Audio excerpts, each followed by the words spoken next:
Welcome back, my friends. Tonight's video features true scary serial killer encounter stories. These people narrowly missed an untimely demise. Sit back, relax, stay sinful. Story number 1. At the end of May 1999, I was headed into my freshman year of high school. That summer, me and a group of 6 girls from my church went on a mission trip up the coast from Riverside, California, to Mount St. Helens, Washington. 3 of the girls' mothers acted as our drivers and chaperones. We basically all piled into an old Chevy van and station wagon, headed up the PCH, and had a trip of a lifetime. I got baptized at a historic mission in San Luis Obispo. We spent 3 days in San Francisco, saw the capital, Portland, Oregon, Yosemite. Basically, we got to see every worthy landmark and stay in every noteworthy town from SoCal to the Canadian border. When we stayed in Yosemite National Park, we spent 3 nights at the Cedar Lodge. While in Yosemite and sightseeing, the old Chevy van died in the middle of nowhere. Luckily, even though we were unable to get a cell signal, within an hour somebody stopped and helped us. This was so long ago I don't remember all the details. But basically the owner of the van told us later that the mechanic told her that somebody tampered with the engine. She was very upset by this and said that it was something that was done intentionally. The van had to be abandoned and we had to use a rental the rest of the way. I don't know if it's a coincidence, but it turns out that Carrie Anthony Stainer, aka the Yosemite Killer, was the maintenance man for the Cedar Lodge during this time. He had murdered and decapitated a park ranger by the time we were guests at the lodge. The very next month, he gained access to a room where a woman and her young daughter's friend were staying, under the ruse of getting the room for something. Basically, he knocked on the door in the middle of the night, and because he worked for the lodge, they opened the door. He abducted them, then raped, murdered, and decapitated them. I can't say that I remember seeing him, but we probably did as we were there for 3 nights. It's just one of those things that I look back on and think he could have easily knocked on our door, as it was just a few weeks before, decided he wanted to abduct and kill us. I feel incredibly lucky I dodged a bullet. If the time frame wasn't so close, it wouldn't creep me out as much as it did, but it continues to haunt me 16 years later. Story number 2. In 2006, I was a college student at ASU. I lived in an off-campus apartment on the ground floor, and it was a block off a major street here in Phoenix called Baseline. These details are important. In the summer of 2006, Phoenix, Arizona was plagued by 2 serial killers. One was a Phoenix shooter, who ended up being a team of 2 guys randomly shooting people, and the other was a Baseline killer, a rapist and a murderer. Having 2 serial killers put the entire city on edge, and everyone was talking about it. I even saw articles in Time for Newsweek about the situation. So the fall of 2006 semester had just started. Now you may have heard this, but Phoenix is hot in August. It would get stuffy in my apartment, so I would leave the window cracked a little because the morning air was so nice. The blinds provided visual cover. Anyways, one morning a strange sound woke me up. It was the crack of dawn, 4:45 a.m., and the sun was just barely coming up. It was the sound of someone lightly tapping on my window, and it seemed intentional. In my tired state, I figured it could be a bird or some branches. Tap, tap, tap. Silence. 90 seconds of nothing, the tapping returned, and it was absolutely purposeful. I was positive it was a human producing this noise. I thought it was my boyfriend, who thought it was cute to try and scare me sometimes. I decided to be a bit of a brat and make him wait, but I was also getting very angry. How dare he pull a prank when I'm trying to sleep? This is just like him. I'm going to have to give him a piece of my mind about disturbing my sleep like this. Tap, tap, tap. At a certain point, I got up to get a glass of water, still being in the mindset of wanting to annoy my stupid boyfriend, who thought this would be funny. But I saw some movement through the slit in the blinds, and I marched over and yanked the blinds open so I could see. Definitely not my boyfriend. I said very loudly, "What the fuck?" He sort of seemed taken back by my anger, but only slightly. The man I saw will be with me forever. Or more specifically, his eyes and the feeling they gave me were insanely creepy. Honestly, words can't do justice to how terrifying his eyes were. They looked like black orbs with no white in them. Absolutely predatory. When I see pictures of Ted Bundy or Charles Manson, that's exactly what he looked like. Even if you saw a picture of how he looked, it's different when you experience it in person. It totally floored me. Something about this man was profoundly wrong. He was crouched down like an umpire. He had on dark pants, a dark purple shirt, and a dark Nike hat. He had dark skin. I thought he was Hispanic, but later I found out he was light-skinned African American. Anyways, after I yelled "what the fuck" at him, he whispers to me, "Can I talk to you?" If you want to know how insanely creepy that is to hear, just whisper that sentence out loud to yourself right now. Still sends chills down my spine when I think of how that sounded. His hand suddenly moved towards his waist. I later learned he would blitz attack his victims, and he probably had a gun. All that separated us was a mesh screen. Now this is about a 3-second interaction at this point. For some reason I thought of Ted Bundy and how he'd pretend to be crippled to target his victim. I thought of my mom telling me not to be nice to strangers. Don't be afraid to be a bitch. My thinking wasn't as calculated as all that, but it was more that nano processing of how to deal with the situation. So when he whispered that, I started yelling at him. "Hell no, get the fuck out of here." I shut the window angrily and locked it. I can't overemphasize how incredibly irritated I was at this person and what he had done to disturb my sleep. I laid back down and wondered if I'd been too mean. What if he needed help? But that really didn't make sense.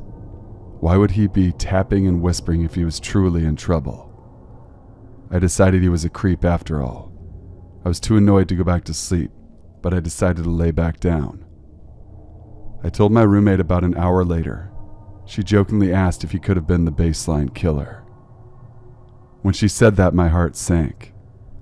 His face looked exactly like it did in the police sketches that were on the billboards everywhere. The only problem is that those billboards showed him with dreads, and the man at my window had no dreads. Apparently he was some sort of disguise artist who wore wigs. Updating the police sketch would have been a nice move, but they didn't. I called the Phoenix police, and the detective I talked to agreed that it sounded like his MO. The suspect would say something to throw off his target, and then blitz attack.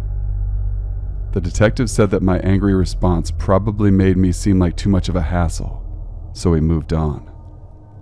The only problem was I thought the guy looked Hispanic, and the detective said many witnesses described him as black.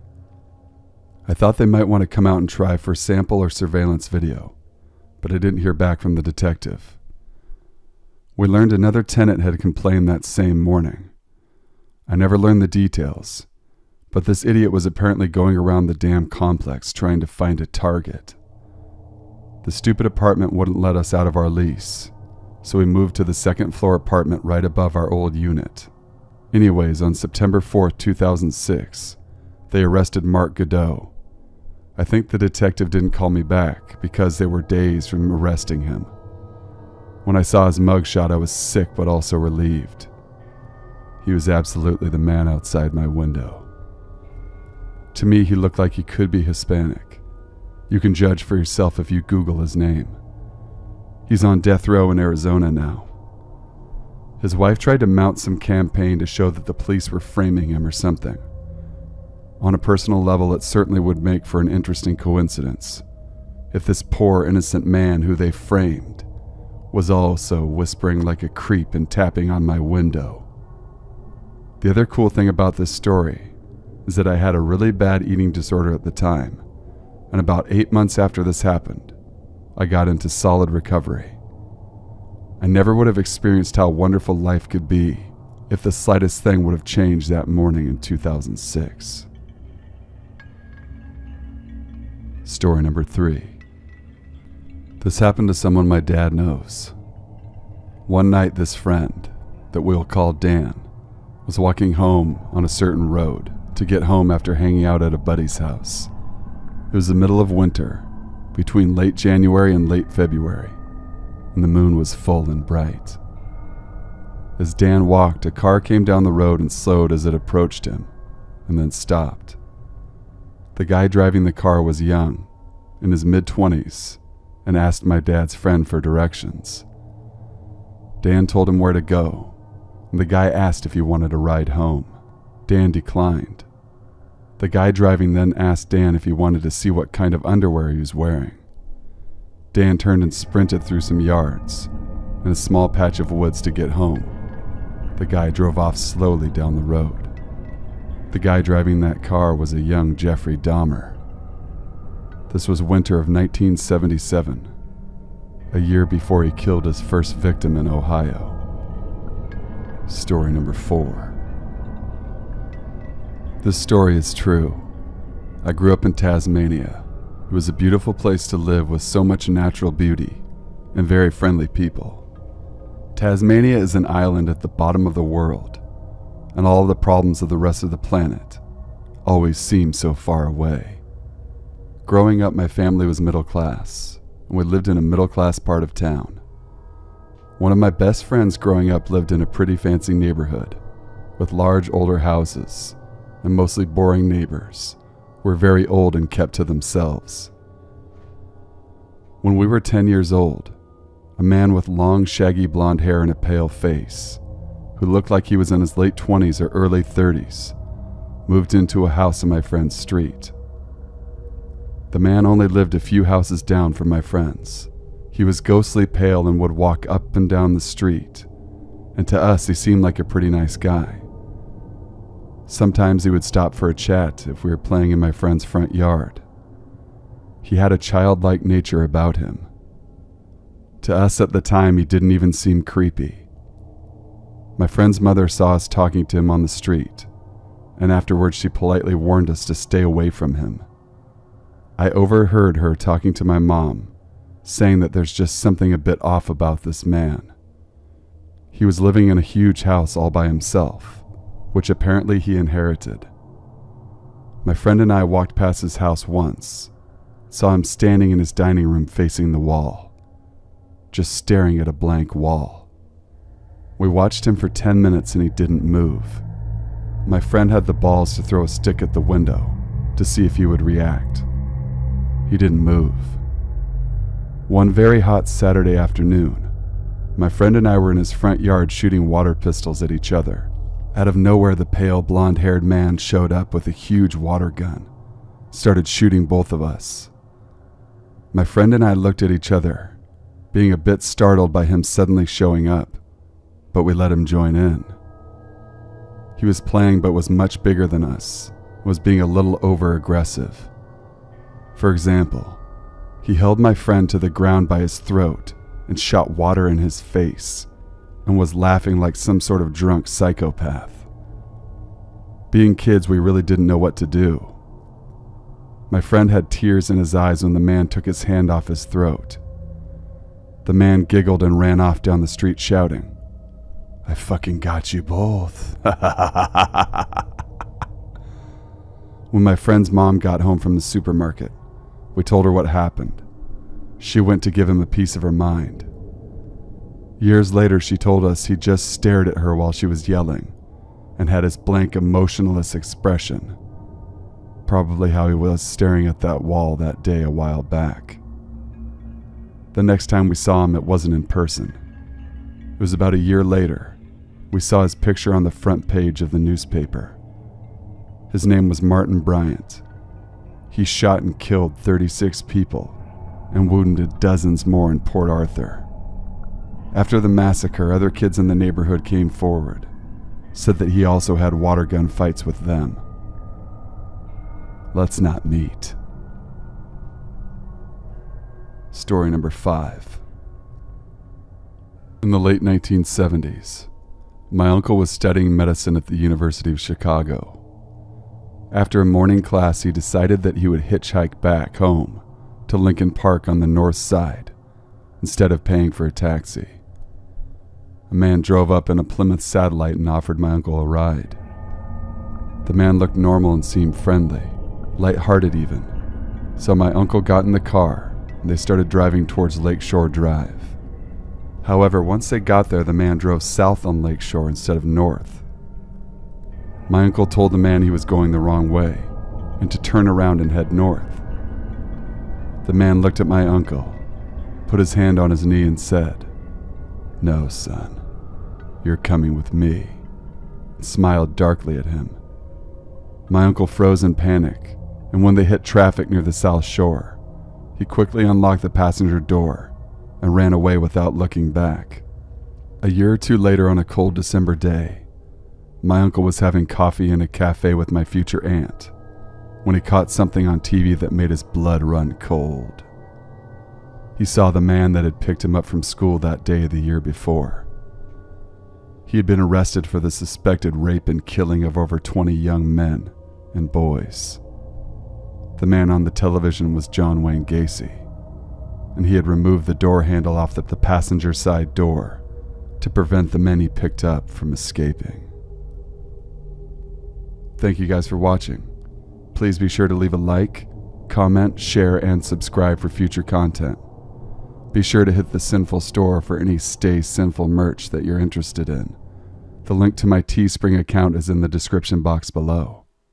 Be sure to email your true scary stories too, thesinfulsavant@gmail.com. I will leave my email in the info box below as well. Till we meet again, stay sinful.